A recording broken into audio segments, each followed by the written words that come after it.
जब घड़ी का कांटा करता है 4 बजे का इशारा तो खबरों से हाई हो जाता है पारा। क्योंकि 4 बजे हम चक्रव्यूह के साथ आपके सामने पेश होते हैं और 4 ऐसे लोगों को चक्रव्यूह के चक्र में फंसाते हैं जिनकी पोल पट्टी सुनकर हर कोई हैरान हो जाए। नमस्कार, कैपिटल टीवी में आपका स्वागत है और मैं आपके साथ प्रिया बिस्ट। आज चक्रव्यूह के चक्र में फंसे हैं हल्द्वानी हिंसा के साजिशकर्ता कांग्रेस नेता राहुल गांधी, सपा नेता एसटी हसन और पूनम पांडे। इन सभी का आज सारा काला चिट्ठा आपके सामने खोलते हैं और एक एक करके बताते हैं इन सभी की करतूतें। पहली खबर में बात उत्तराखंड पुलिस के तगड़े एक्शन की। हल्द्वानी के बनभूलपुरा में हुई हिंसा के बाद पुलिस लगातार उपद्रवियों को पकड़ने में लगी है। अभी तक नैनीताल पुलिस की कार्रवाई में 30 लोग गिरफ्तार हुए हैं। इनमें से 5 को पहले ही अरेस्ट किया गया था और 25 की गिरफ्तारी हाल में हुई। पुलिस को जांच में इनके पास से 7 तमंचे और 54 कारतूस बरामद हुए हैं। इसके अलावा थाने से लूटे गए 99 कारतूस भी पुलिस को इन अभियुक्तों के पास से मिले हैं। वहीं एसएसपी नैनीताल प्रहलाद नारायण मीना ने इस संबंध में जानकारी दी कि इस हिंसा में मामले में 3 एफआईआर दर्ज हुई है। सब में अलग अलग जांच अधिकारी हैं। 24 घंटे में 25 आरोपी गिरफ्तार हुए। उससे पहले 5 लोगों को गिरफ्तार किया गया था। कुल मिलाकर 30 गिरफ्तारी इस मामले में अभी तक हो चुकी है। इनके पास से वो जिंदा कारतूस भी मिले हैं जो इन्होंने थाने में हमला करते समय लूटे थे।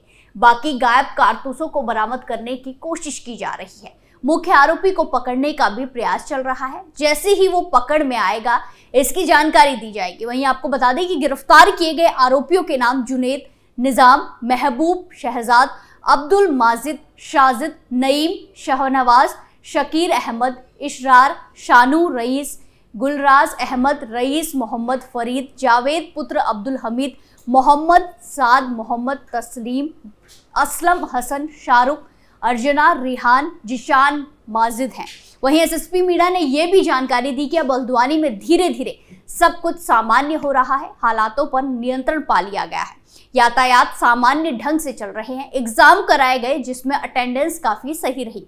उन्होंने ये भी बताया कि बनभूलपुरा में पुलिस ने दूध और बाकी जरूरतों के सामान को पहुंचाने का काम किया है। आगे कुछ दिनों में बाकी क्षेत्रों में लगे कर्फ्यू को भी हटा दिया जाएगा। बता दें कि 8 फरवरी 2024 को अवैध मदरसे और मस्जिद के विध्वंस को लेकर एक इस्लामी भीड़ ने उत्तराखंड के हल्द्वानी के बनभूलपुरा में हिंसा फैलाई थी। अवैध संरचना के बारे में वरिष्ठ पुलिस अधीक्षक प्रहलाद मीरा ने कहा कि मदरसा मस्जिद का निर्माण अतिक्रमण की गई सरकारी भूमि पर अवैध रूप से किया गया था। इन्हें गिराने की कार्रवाई अदालत के आदेश के तहत की गई। दूसरी खबर में बात करते हैं जयंत चौधरी की बीजेपी से बड़ी करीबी से राहुल गांधी की यात्रा में आए बदलाव पर। कांग्रेस ने राहुल गांधी की भारत जोड़ो न्याय यात्रा के रूट में थोड़ा बदलाव कर दिया है।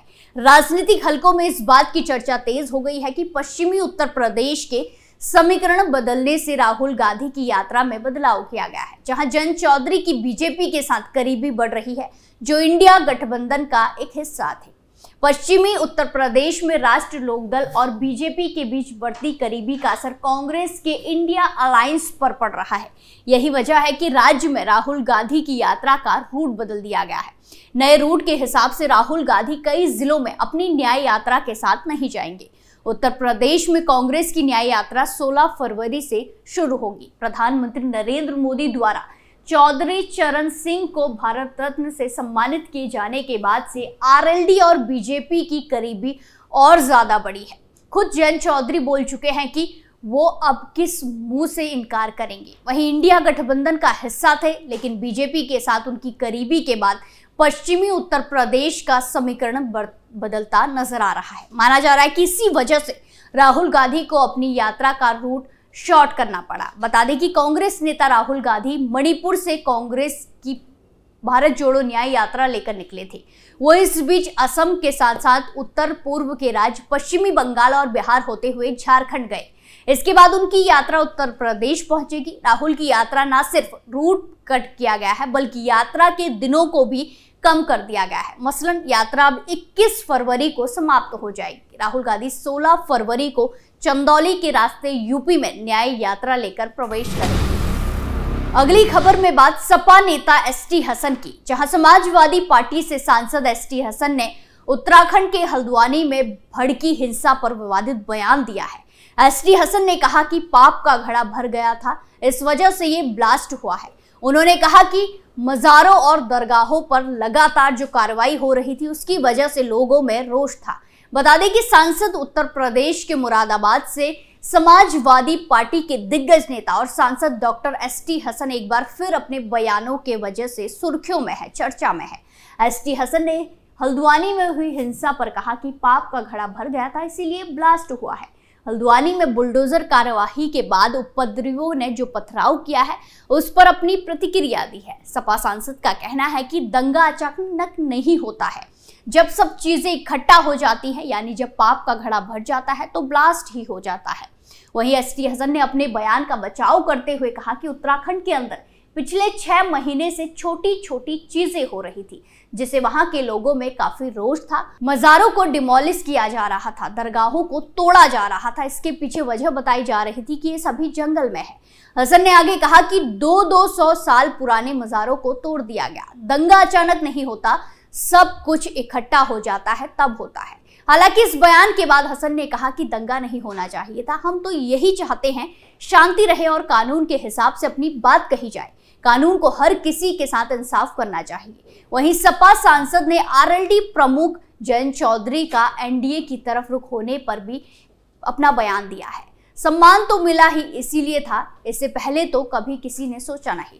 इस सरकार को सेंट्रल में 10 साल हो गए हैं। इंडिया गठबंधन से बीजेपी इतनी घबराई और परेशान है कि हर जगह उसको तोड़ने की साजिश कर रही है। उन्होंने कहा कि जयंत से ना तो हमें ये उम्मीद थी और ना ही उनके समाज को ये उम्मीद थी। वहीं कांग्रेस के पूर्व नेता आचार्य प्रमोद कृष्णम को कांग्रेस द्वारा 6 साल के लिए निष्कासन पर उन्होंने कहा कि प्रमोद तो बहुत दिनों से संकेत दे ही रहे थे।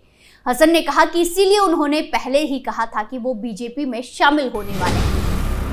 आखिरी खबर में बात एक्ट्रेस पूनम पांडे की बढ़ती मुश्किलों की। बॉलीवुड एक्ट्रेस और एरोटिक मॉडल पूनम पांडे इन दिनों अपनी विवादित कंट्रोवर्सी स्टंट से काफी हेट झेल रही है। उनकी मुश्किलें कम होती नजर नहीं आ रही। अपनी मौत की झूठी खबर फैलाने के मामले में अब एक और इन्फ्लुएंसर ने पूनम के खिलाफ मोर्चा खोल दिया है। Reality show fame Faizan Ansari ने कानपुर पुलिस आयुक्त को एक एप्लीकेशन दी है। एप्लीकेशन में पूनम पांडे को गिरफ्तार करने की मांग की गई है। वहीं आपको बता दें कि कंट्रोवर्सी स्टंट्स की वजह से हमेशा चर्चा में रहने वाली पूनम पांडे की टीम ने कुछ दिनों पहले इंस्टाग्राम हैंडल पर एक पोस्ट करके जानकारी दी थी कि पूनम पांडे की सर्वाइकल कैंसर से मौत हो गई है। इस खबर के बाद पूरे देश में हड़कंप मच गया। ये झूठी खबर पूनम ने खुद ही सोशल मीडिया पर फैलाई थी। किसी ने तो यहां तक कह दिया कि पूनम के पार्थिव शरीर को कानपुर भेजा गया है। हालांकि बाद में पूनम पांडे ने वीडियो जारी करके कहा था कि उन्होंने सिर्फ सर्वाइकल कैंसर के बारे में जागरूकता फैलाने के लिए अपनी मौत की झूठी खबर चलाई थी। वहीं अब इस मामले में एक नया मोड़ आ गया है। रियलिटी शो डेटबाजी फेम फैजान अंसारी ने पूनम पांडे और पति सैम के खिलाफ एक प्रार्थना पत्र कानपुर पुलिस को दिया है। इस पत्र में मांग की गई है कि पूनम ने झूठी खबर फैलाई, इसलिए उसके खिलाफ मुकदमा चलाकर गिरफ्तार किया जाए। वहीं आपको बता दें कि पूनम पांडे के इस कदम को कई बॉलीवुड हस्तियों और सोशल मीडिया इन्फ्लुएंसर ने गलत बताया। वहीं फैजान ने बताया कि वो पूनम की इस झूठी हरकत से काफी व्यथित है। पूनम ने सिर्फ पब्लिसिटी पाने के लिए ऐसा किया है। फैजान ने यह भी कहा कि पूनम पश्चाताप करने के लिए बच्चों के कैंसर हॉस्पिटल को 2 करोड़ रुपए दान करे, वरना वो पूनम के खिलाफ 100 करोड़ की मानहानि का मुकदमा दर्ज कराएंगे। बहरहाल इस पूरे मामले में फिलहाल पूनम की ओर से कोई बयान सामने नहीं आया है। आज हमने देखा कैसे चक्रव्यूह के चक्र में हल्द्वानी हिंसा के साजिशकर्ता कांग्रेस नेता राहुल गांधी, सपा नेता एसटी हसन और पूनम पांडे फंसे और उनकी पूरी पोल पट्टी खुलकर सबके सामने आ गई।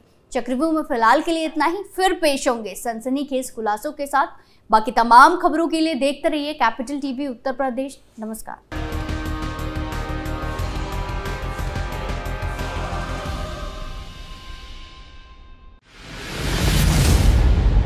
मैं राजनीति करता नहीं, पर राजनीति को बहुत गहरे तक समझता हूं। मैं लोगों के बीच रहता हूं, लोगों के मन को अच्छे से जानता हूं।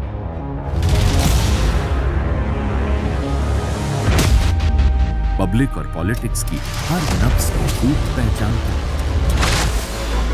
संघर्ष की सियासत से सत्ता के सिंहासन तक मैं हर खबर से खरा सच निकालता हूं। ना कोई दौड़, ना कोई race. Capital B, Uttar Pradesh.